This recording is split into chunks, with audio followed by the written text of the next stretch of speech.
Hello friends, happinesspossible.in की तरफ से मैं सुमित भंडारी आपका स्वागत करता हूं। बहुत बहुत शुक्रिया इस वीडियो को देखने के लिए। आज का हमारा टॉपिक है, क्या हमें लोन लेने चाहिए, होम लोन ले या हम घर पे रहें। देखिए, अगर कोई पर्सन इसे as a investment point of view से देखेगा तो उसकी कहानी अलग है, और हम उस केस को लेके चलेंगे कि भी आज कोई पर्सन है पुणे, मुंबई, बेंगलोर जैसे किसी शहर में रह रहा है और वो जॉब कर रहा है, अपने घर से दूर आया तो किराया दे रहा है 10,000 20,000 पे। तो उसके मन में आता है, यार 10-20 हज़ार पे मैं किराया दे रहा हूँ, क्यों ना इसके अगेंस्ट मैं एक लोन ले लेता हूँ। राइट। अब लोन की जो प्रोसेस होती है उसके अंदर आपको कुछ डाउन पेमेंट करनी है और कुछ आपका 20 साल का 25 साल का टेन्योर होगा, उसके हिसाब से आप लोन लोगे। इस चीज़ के अंदर अंडरस्टैंड करके चलिए, जो इंडिया के अंदर रियल एस्टेट मार्केट है, इसमें जो बिल्डर लॉबी होती है या जो कॉरपोरेट बिल्डर्स होते हैं, क्या करते हैं कि एक अपनी इन्वेस्टमेंट करते हैं, एक ज़मीन का टुकड़ा लेते हैं। सपोज करो उन्होंने 5 एकड़ ज़मीन ले ली, करोड़ों की ज़मीन दी है। अब इसके अंदर जो भी नेसेसरी अप्रूवल्स हैं वो लेने पड़ते हैं। काफ़ी बिल्डर ऐसे होते हैं, चाहे हम रेरा की बात करें या इस टाइप के काफ़ी जो फॉर्मेलिटीज़ होती हैं, आपको एनवायरमेंटल क्लियरेंस लेनी होती है, बहुत सारे स्टेप करने होते हैं। मैंने देखा है कि जो बहुत मेजॉरिटी ऑफ जो बिल्डर्स हैं वो नॉर्मली इन चीज़ों को करते नहीं हैं, और कुछ घूस वगैरह खिला के कुछ इस तरीके से, मतलब आपको अप्रूवल तो मिल जाएगा, आपने बिजनेस चालू कर दिया, लेकिन जो एक एंड यूज़र होता है, जैसे आपने एक बाय करना है कोई फ्लैट, तो आप कभी भी जितना मर्जी कोशिश कर लो, जितनी मर्जी नॉलेज ले लो, प्रैक्टिकली आपको नॉलेज इस चीज़ की हो नहीं सकती। यानी अगर हम कहें कि अ, उसके बिल्डर ने जो वो प्रोजेक्ट बनाया है उसके लिए जितना भी उन्होंने पैसा स्पेंड किया, उसके अंदर क्या सही किया गलत किया, रेरा क्या करेगा, ये जो लीगल फॉर्मेलिटी होती है कि नॉर्मल कंज्यूमर को बहुत समय लग जाता है इन चीज़ों को अंडरस्टैंड करने में। ये एक बहुत बड़ा लूप होल है। यानी होता क्या है कि जब एक कोई भी प्रॉपर्टी है, एक फ्लैट है, उसके अंदर जो मोटी कमाई है वो तो बिल्डर करके निकल लेता है। अब अगर आप इस तरीके से रह रहे हो कहीं पे कि भाई मुझे तो यहीं पर रहना है, 15 साल 20 साल 25 साल इसी शहर में रहना है, और मेरी इनकम है, उसका सपोज करो किसी की लाख रुपए की इनकम है, तो वो 15-20 हज़ार रुपये किराया दे रहा है, और उसके मन में आता है कि क्यों ना मैं 15-20 हज़ार रुपये का एक किस्त बना के ये घर ले लेता हूँ और मेरे को टैक्स बेनिफिट मिल जाएगा। अगर आपका केस बिल्कुल यही है और आपको नियरली श्योर है कि भी मैं इस जगह पे रहना ही रहना है, गारंटी है एक तरीके की, जैसे किसी की सरकारी नौकरी है या किसी की बहुत ज़्यादा स्टेबल जॉब इस टाइप की है, उन्होंने कसम खा ली मेरे को यहाँ से इस शहर से जाना नहीं है, और ये जो लाइफस्टाइल है जितनी मेरे को ये कंपनी इनकम दे रही है ये मेरे लिए सफिशेंट है, उस केस में तो आप आंख बंद करके ये लोन लो। ठीक है। और उससे पहले सिर्फ एक चीज़ का ध्यान रखना है, जब आप कभी भी किसी भी तरीके का कर्जा लेते हो, ये चाहे बिजनेस के हिसाब से बोल लें, कि आप एक इंडिविजुअल हैं अपने लिए ले रहे हैं, कोई भी सज्जन है, ये देखो बिजनेस के कुछ रूल्स होते हैं। कम से कम आपके पास आपके परिवार के, सपोज करो आपका महीने का खर्चा 50,000 रुपये का है, तो 2 साल के खर्चे, यानी 6 लाख और 2 साल का 12 लाख रुपए का आपका एक इमरजेंसी फंड होना चाहिए। ये फाइनेंशियल जो फील्ड होता है ना, इसके अंदर बहुत सारी ऐसी चीज़ें होती हैं जो लोगों को धीरे धीरे ही पता लगती हैं, तो हमने ज़रूरी नहीं है कि सारी गलतियां खुद करके सीखना है। अगर आपके पास वो फंड है, यानी कल को आपकी नौकरी में दिक्कत आ जाए, ठीक है, और आपके जो 50,000 रुपये के खर्चे हैं, राइट, और ये 50,000 रुपये के खर्चे आप आराम से बियर कर सकते हैं, फिर आप वो 12 लाख का फंड बनाइए और फिर आप लोन ले लीजिए। अगर आपको क्लियर है कि भी मैं कभी बाई चांस भगवान ना करे फाइनेंशियल लॉस हो जाए या मेरी नौकरी पे कुछ दिक्कत हो जाए, तो मेरी जो घर की ईएमआई है 2 साल की इसी 50,000 रुपये के अंदर है, और मैं आराम से 2 साल के अंदर नौकरी वोकरी ढूंढ के कर लूँगा। यानी लोन देखो तब लेना चाहिए अगर हम उसको पे करने की कैपेसिटी ना हो, यानी मेरा कैश फ्लो रुक जाए, मेरी नौकरी ना रहे, रिसेशन आ जाए मार्केट के अंदर, तो आपके जो अगले आने वाले साल के जो खर्चे हैं वो आप आराम से पे कर सकते हो। ठीक है, तब लोन लेने में कोई दिक्कत नहीं है। अगर आपको लगता है कि मैंने एक शहर के अंदर रहना है और कल को मैं हो सकता है कि भी इस शहर से दूसरी जगह नौकरी की परमिशन मतलब बाई चांस अपॉर्चुनिटी मिले, आप पुणे में रहते हो, पुणे से बेंगलोर जा सकते हो, बेंगलोर से चंडीगढ़ जा सकते हो, चंडीगढ़ से दिल्ली जा सकते हो, मुंबई जा सकते हो। अगर ऐसी फिजिबिलिटी है तो अपने करियर को ब्लॉक मत करें, और फिर आपको किसी भी हालत के अंदर ये घर वर नहीं लेना चाहिए।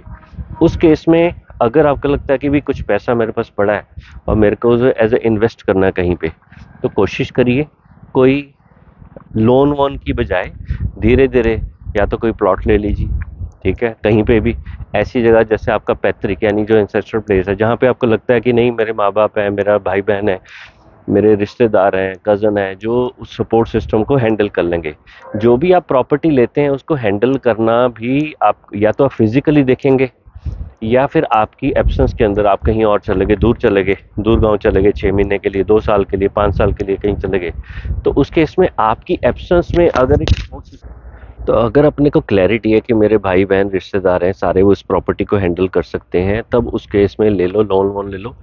अदरवाइज एक बेसिक सिंपल सा प्रिंसिपल है, जब तक आप ऐसी स्थिति में नहीं आते, मैं ध्यान से इस चीज़ को समझिए, जब तक आप ऐसी स्थिति में नहीं आते कि आपने एक महीने के अंदर सपोज करो 10,000, 20,000, 25,000 ऐसे आप निकाल सकते हो, या 30,000, 40,000 ऐसे निकाल सकते हो, जिसको आप 2 साल नहीं, जिसको आप कम से कम 10 साल 20 साल टच नहीं करोगे, जिसको हम फाइनेंशियल प्लानिंग में कई बार रिटायरमेंट के हिसाब से कह लेते हैं कि भी अपनी रिटायरमेंट के लिए पैसे इकट्ठे करना शुरू करो। तो जब तक आप ऐसी स्थिति में नहीं आते कि भी एक ऐसा पैसा निकाला जो बहुत साल तक मैं जिसको टच ही नहीं करूँगा, तो तब तक आप समझो कि आपकी अभी कैपेसिटी या आपकी कैपेबिलिटी नहीं बनी है अभी लोन वोन लेने के लिए। देखो लोन लेना ना कोई ऐसे नहीं है कि भी एक आपने 5 लाख 25 लाख 50 लाख का लोन ले लिया, अब इसके धीरे धीरे किस्त चलाने के, उसके कुछ फंडामेंटल प्रिंसिपल होते हैं। जब भी आप लोन लेते हो तो आप लीवरेज करना चाहते हो, यानी किसी और के पैसे को आप इस्तेमाल कर रहे हो, तो ये मत सोचो कि भी अभी आप एज एक इंडिविजुअल पर्सन हो। तो जब आप लोन लेते हो ऐसे सोच के चलो कि आप अपने परिवार के सीईओ, आप एक इसको एज ए इंडिविजुअल मत देखो कि भाई मैं रेंट पे रहूँगा, इसकी बजाय मैं घर ले लेता हूँ। ये एक उल्लू बनाने वाला काम है, ठीक है। जब तक आपकी एक जगह के ऊपर स्टेबल नौकरी, कैश फ्लो अच्छा नहीं है, तब तक लोन के बारे में सोचना मेरे हिसाब से तो 100% बेवकूफ़ी है, राइट। जब तक आपको कुछ पैसा सरप्लस निकालने की कैपेसिटी नहीं बन गई है, यानी आप कुछ पैसे अलग से निकालो, जैसे 2 साल का अपना एक फंड बना के चलो कि अगर 50,000 रुपये घर के खर्चे हैं इंक्लूडिंग ईएमआई, तो आप अगर 12 लाख रुपए निकाल के नहीं रख सकते तो समझ लो अब डाउन पेमेंट की बात नहीं है। काफ़ी लोग गलती क्या करते हैं कि उनके पास सपोज करो 10 लाख रुपए इकट्ठा हो गया, ठीक है, पड़े हैं फंड, वो 10 लाख रुपए वो डाउन पेमेंट करके एक 70-80 लाख का फ्लैट ले लेते हैं। तो लीवरेज तो कर ली, लेकिन ये एक पुअर फाइनेंशियल डिसीजन है। ले सकते हो सकता है बहुत सारे लोगों का तुक्का लग जाए, लेकिन वो जमाने चले गए हैं। अभी क्या हो गया, लिक्विडिटी क्राइसिस ऐसे होने लगे हैं कि मार्केट के अंदर अब ट्रंप आ रहा है आज, तो ट्रंप के आने के बाद आज क्या हालत होगी दुनिया की अगले 5-6 महीने के अंदर, 5-6 हफ्ते के अंदर, किसी को नहीं मालूम। आपकी नौकरी, मेरे बिजनेस के ऊपर इफेक्ट हो सकता है, राइट। तो जब सिचुएशन ऐसी डायनेमिक होगी है, स्टेबिलिटी नहीं है दुनिया के अंदर, फाइनेंशियल हमें दिक्कत हो सकती है आने वाले टाइम में, तो ऐसे केस के अंदर ये लोन वोन लेने बेसिकली बेवकूफ़ी है। तो क्या टेम्पलेट होना चाहिए, कम से कम आपके पास अलग से, डाउन पेमेंट की बात नहीं कर रहा हूँ, कम से कम 2 साल के आपका एक फंड होना चाहिए खर्चों का, इंक्लूडिंग ईएमआई का। ये अब आपकी पड़े हैं साइड पे पैसे। नंबर 2, आप एक ऐसे ही शहर के अंदर हो जहाँ पे आपको लगता है 5-10 साल मैं यहीं रहूँगा, या मैं इसी जगह पे रिटायर हो सकता हूँ, तब आप उस जगह के ऊपर लोन के लिए सोचना चालू करो। कितनी किस्त होनी चाहिए आपकी मंथली इनकम की या एनुअल इनकम की, इसके अंदर तो जो फाइनेंशियल प्लानर वगैरह हैं वो बहुत सारे फंडे बता देते हैं। I really want get into it. एक मोटी सी बात कर रहे हैं, ठीक है। मन के अंदर एक बंदे के अंदर लालच आ जाता है कि भैया क्यों हमने रेंट पे पैसे देते जा रहे हैं, तो क्यों ना हम एक ईएमआई बांध लेते हैं। बांधो, अच्छी बात है, ले लो, लेकिन उससे पहले अपनी तैयारी करके चलो। फिर अपना घर एक लोन के ऊपर लेना रेंटिंग से बेटर है। Otherwise be very very careful. यानी जब आप लोन लेने के बारे में सोच रहे हो ना, तो आप समझो कि आप कर्जा ले रहे हो। ये लोन बढ़ना बड़े, जैसे कोविड आया था, तो कोविड के टाइम पे अगर सरकार ये बोलती कि ये छूत छात की बीमारी है या एक टीबी की तरह बीमारी है, तो लोग डर के बहुत ज़्यादा ध्यान रखते। उन्हें बना दिया कोरोना एक वायरस है, वायरस है। बहुत सारे लोगों को तो इंडिया में समझ नहीं आता है वायरस होता क्या है। तो ऐसे ही जब आप लोन वर्ड यूज़ कर रहे हो, तो आपको कई बार वर्ड आएंगे, लोन है, लीवरेज है, ये है, वो है, सब छोड़ो। ये एक कर्जा है। ऐसे करके देखो, हम हिंदी भाषी हैं, तो हमें कर्जा वर्ड समझ आता है। लाइफ में कर्जदार बनना, यू नो, ये एक बंधुआ मजदूर वाला टाइप काम हो गया। पुराने लोग बोलते थे ठीक है, कर्जा कब लेना, जब आपके मतलब आपकी कैपेसिटी से बाहर हो गया, इमरजेंसी में लोग कर्जा लेते थे। तो अगर हम एक होम लोन ले रहे हैं तो कर क्या रहे हैं? होम लोन लेने के ऊपर कल को आपके बॉस ने बोल दिया कि भैया ये काम करो, आप अपनी नौकरी नहीं छोड़ के जा सकते, क्योंकि अब बंधुआ मजदूर वाला काम हो गया एक तरीके से। हमने वो किस्त देनी हो देनी है। तो सबसे पहले जो लोन वोन लेने की दिक्कत क्या आती है, मैं बहुत सारे लोगों को देखता हूँ 40 साल 45 साल की उम्र तक तो उनको मतलब, क्योंकि स्ट्रेस हो जाता है ना बंदे की लाइफ में।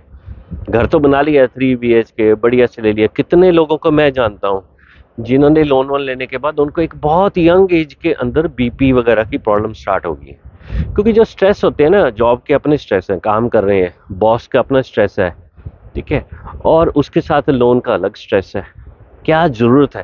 पहले कुछ साल पहले क्या होता था, लोग जब तक 50 साल की उम्र होती थी तब तक एक प्लॉट लेते थे, 55 साल तक जाके उस प्लॉट के अंदर धीरे धीरे पैसे जोड़ के घर बनाते थे और रिटायरमेंट तक उनका घर बन जाता था। तो होता क्या था, अब ये जो लोन आ गया, लोन की वजह से असली प्रॉब्लम क्या हुई है कि एक इंसान इमोशनल होके उसके मन में होता है कि उसने सोच लिया ना कि मेरे को 30 35 40 साल के हमें घर होना ही चाहिए क्योंकि बाकी सब लोगों का घर है।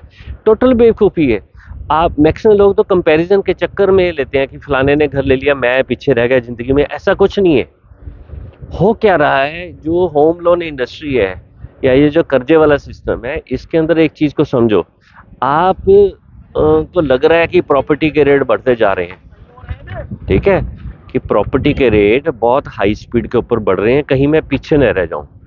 ऐसा चक्कर में मत पड़ो। वो जो प्रॉपर्टी के रेट बढ़ रहे हैं वो इसलिए हैं कि जो रियल एस्टेट है, जो इंडिया के अंदर फ्लैट है, प्लॉट है, ये जो रियल एस्टेट का जो बिजनेस है, इसके अंदर जो इन्वेस्टर्स हैं वो है जिनके पास 2 नंबर का पैसा है। आप 1 नंबर का होम लोन लेके जिंदगी भर, मतलब आपकी जवानी का जो टाइम है वो कर्जे में निकाल के लाइफ के जो इंजॉयमेंट करनी है, किराए पे रह के आप इंजॉयमेंट कर सकते हो। ऐसा थोड़ी है कि भी जिंदगी खत्म हो गई है, ठीक है ना। तो आप लोन लेके जो वो पैसा जा रहा है, वो जो जिन लोगों ने 2 नंबर का पैसा लगाया हुआ है करप्शन का, उनके साथ compete कर रहे हो। समझो इस चीज को। जिस मार्केट के अंदर आप जाके लोन लेके 50 लाख का लोन, 1 करोड़ का लोन लेके एक घर खरीद रहे हो, वो क्या है? वो जो घर है या वो जो इन्वेस्टमेंट है, वो एक बंदे ने उसने की हुई है, जिसने बिल्डर के पास पैसे पार्क किए हुए हैं, या 2 नंबर का पैसा आ रहा है, पॉलिटिशियन है जो ऊपर का पैसा कमाया है, उसने ही उसके अंदर इन्वेस्टमेंट की थी। और उसकी इन्वेस्टमेंट को जो पूरा कर रहे हो आप कि भी उसकी इन्वेस्टमेंट कई गुना होगी, या उसका पैसा 2 नंबर का 1 नंबर में कन्वर्ट कर रहे हैं, वो आप कर रहे हो। आपने होम लोन करके क्या कर रहे हैं, वो जितने भी लोग हैं जो रियल एस्टेट में 2 नंबर का पार्क कर रहे हैं, आप स्ट्रेस लेके उसके साथ compete कर रहे हो, ठीक है। क्यों? आपके मन में ये जानबूझ के इतनी ये फाइनेंशियल इंडस्ट्री, आसपास का जो पीयर प्रेशर है, उसने इतना उल्लू बना दिया है कि यहाँ पर मुझे इस जगह पे घर लेना है। अरे भैया मत लो घर, किराए पे रह लो, ठीक है ना। अध्यात्म के हिसाब से भी बोलेंगे तो हमारी जो ये मनुष्य योनि है, ये भगवान का नाम लेने के लिए। तो कितने आपने घर देख लिया, अभी मेरे कोई नजदीकी रिश्तेदार है, उनकी डेथ होगी, करोड़ों की प्रॉपर्टी है, क्या वो साथ ले गए? रतन टाटा के साथ में ले गए प्रॉपर्टी? ठीक है। टाटा और मिस्त्री की इतनी डिस्प्यूट हुए आपस में, इतनी क्लोजनेस थी, बाद में हुआ, दोनों चले गए विद इन 2 3 4 5 ईयर्स। एक एक्सीडेंट में चला गया, एक नेचुरल डेथ होगी, क्या 1 रुपया भी साथ लेके गए? ठीक है ना। तो इस चीज के अंदर ये आधुनिक जो कैपिटलिज्म है, इसके अंदर आपके ऊपर एक फोमो क्रिएट कर दिया जाता है कि यार मैं तो नहीं पीछे रह गया। ठीक है, तो इस चीज को मन से निकाल दो। जब तक आप उन लोगों के बीच में बैठोगे जो कहेंगे हमने प्लाट ले लिया, फ्लैट ले लिया, मैंने अपनी इन्वेस्टमेंट कर दी। अरे भैया, जिन लोगों ने घर खरीदे हुए हैं, जो उनकी सोसाइटी के डिस्प्यूट्स हैं, एसोसिएशन के डिस्प्यूट्स हैं, मेंटेनेंस के डिस्प्यूट्स हैं, कोई बंदा आपको कभी बताएगा नहीं ये चीजें। मैं ये नहीं कहता हूँ कि घर कभी मत खरीदो, बट पुराना जो सिस्टम होता है कि जब मेरी काबिलियत हो जाएगी, ठीक है, 70% पैसा है आपके पास पड़ा है, वो देके 30% का लोन ले लो। लोग क्या कर रहे हैं, 10%, 15%, 20% उनके पास पैसा है और 80 लाख रुपए, 80% को वो लोन पे ले रहे हैं। ये फंडामेंटली ही गलत है। ठीक है, तो मैं ये नहीं कहता हूँ कि भी जिन लोगों ने लोन लेके घर बनाए हैं वो बहुत ज़्यादा गलत है। ठीक है, बहुत सारे लोगों को फ़ायदा भी हुआ है, बट आप इस चीज़ को अंडरस्टैंड करो, आज हमारा जो खाना पीना है वो बेकार है, हर एक चीज़ में मिलावट है। तो एटलीस्ट हम जिस चीज़ को कंट्रोल कर सकते हैं वो है अपने स्ट्रेस को। तो अमाउंट ऑफ स्ट्रेस, जो नौकरी का स्ट्रेस है वो रहेगा, बिजनेस का स्ट्रेस है वो भी रहेगा, लेकिन जिस स्ट्रेस को आप कम कर सकते हो या जिसको आप हैंडल करके थोड़ा सा कंट्रोल कर सकते हो वो है कर्जे की ईएमआई का स्ट्रेस। ठीक है, कल को कोई तकलीफ होगी, नौकरी की ईएमआई नहीं दे पाए तो क्या करोगे? किसी से पकड़ोगे, फिर स्ट्रेस लोगे। कल को नौकरी के अंदर दिक्कत होगी, भैया 2 BHK से शिफ्ट होके 1 रूम सेट में शिफ्ट करो, फ्लेक्सिबिलिटी तो है। ठीक है, तो जो नौकरी होती है या जो हम बिजनेस कर रहे हैं उसके अंदर जब आपकी नेटवर्थ अच्छी बन जाए, उसके बाद जाके इन्वेस्टर बनने की सोचो। एक जो पर्सन लोन लेके घर बनाने के बारे में सोच रहा है वो किसी और की 2 नंबर की इन्वेस्टमेंट का एंड यूजर है ना। आप लोन के पैसे देके उसको अमीर बना रहे हो, घर नहीं खरीद रहे हो। 20 साल के बाद आपको घर बनेगा। ऐसे ही दूसरा लोन होता है, जैसे ऑटोमोबाइल का लोन है, सबसे दुनिया का बेकार है। अगर कोई पर्सन नई गाड़ी खरीदता है, ये ऑलरेडी एक बड़ा जिसे कहते हैं, ठीक है, कुछ 15% लोगों के लिए नई कार खरीदनी अच्छी चीज़ है, लेकिन मैक्सिमम लोगों के लिए it doesn't make even sense to have a new car, right. But ठीक है, नई गाड़ियां भी बिकेंगी, बट ऊपर से आप एक डेप्रिशिएटिंग एसेट खरीद रहे हो और लोन दे रहे हो, मतलब। और दुनिया लगी हुई है लेने के लिए। अरे भैया, जो लोग घर बदलते हैं या अपने सॉरी जो लोग गाड़ियां बदलते हैं, वो ज़्यादातर वो लोग बदलते हैं जिनको उनकी बैलेंस शीट के अंदर इसका खर्चे डाल के बेनिफिट मिलेगा। आप अपने जानकार कुछ लोगों को देखते हो कि भाई उन्होंने हर एक 3-4 साल के अंदर गाड़ी बदली। अरे वो गाड़ी बदल इसलिए बदल रहा है क्योंकि वो बिजनेसमैन है, वो अपने खर्चों में डालेगा उसके जो इंटरेस्ट पेमेंट है।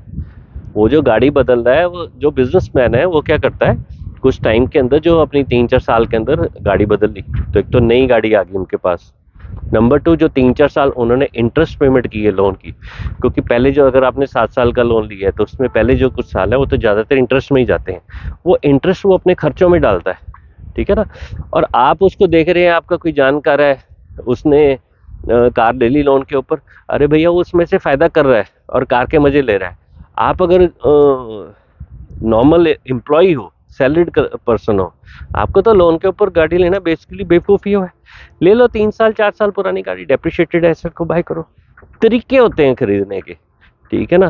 किसी कंसल्टेंट को हायर करके उससे ले लो आप। बट जनरली क्या होता है कि भाई, what I am trying to say is, जब आप घर वर लेने के चक्कर में पड़ रहे हो तो कुछ टाइम की ब्रेक लो। ठीक है, ये मत सोचो कि भाई ठीक है मैं उधर म्यूचुअल फंड में डाल दूंगा, ये कर दूंगा, वो कर दूंगा। मैक्सिमम जो कैपिटलिस्ट इकोनॉमी में ये जो प्रोडक्ट दिए जाते हैं, उसके अंदर जो बेच रहा है और जो बीच में बिचौलिया है, इनको फायदा होता है। एंड यूजर को मैक्सिमम केस में फायदा नहीं होता। स्टॉक मार्केट देख लो ना, 10 में से एक बंदा है या आधा पर्सन जिसे बोलते हैं कि भी कुछ ही परसेंट है जो कमाते हैं, मैक्सिमम लूज करते हैं। ठीक है, ऐसे ही आप होम लोन जिन्होंने लिए हुए हैं उनकी व्यथा देख के देखो, मैक्सिमम लोग बताते नहीं ना अपनी बातें। जो कोई भी पर्सन है इंडिया के अंदर अपना दुख नहीं शेयर करता। ठीक है ना। तो ये प्रॉब्लम है कि रोजी रोजी चीज आप देखते रहते हो, फिर आपको लगता है मैं भी ले लूँ, मैं भी ले लूँ, फिर बाद में फंस जाते हैं। ये मैं जो आपको बता रहा हूँ ये बातें, हमारे पास खुद इतने लोगों से इंटरेक्शन होती है, लोगों की प्रैक्टिकली फीडबैक है। 55 साल तो बहुत दूर की बात होगी, 45-50 लाख पे जा 45-50 की एज में जाके मैक्सिमम लोग तो परेशान होते हैं कि यार मेरी ज़िंदगी जा क्या रही है, मैं तो अपने आप को भूल गया हूँ। क्यों? स्ट्रेस ही इतनी ज़्यादा ज़िंदगी के अंदर। ठीक है, तो कोशिश करिए, समझिए, और अगर मैं आपको किसी भी चीज़ की बात में सेंस आत बनती है तो काइंडली वीडियो को लाइक करिए, चैनल को सब्सक्राइब कर सकते हैं। अच्छा लगे कंटेंट तो हमारे और भी बहुत सारे वीडियोस हैं, आप उनको देखिए और वीडियोस को शेयर जरूर करिए। चलिए, आपने इस वीडियो को देखने के लिए समय निकाला, बहुत बहुत शुक्रिया। जय जय श्री राधे श्याम।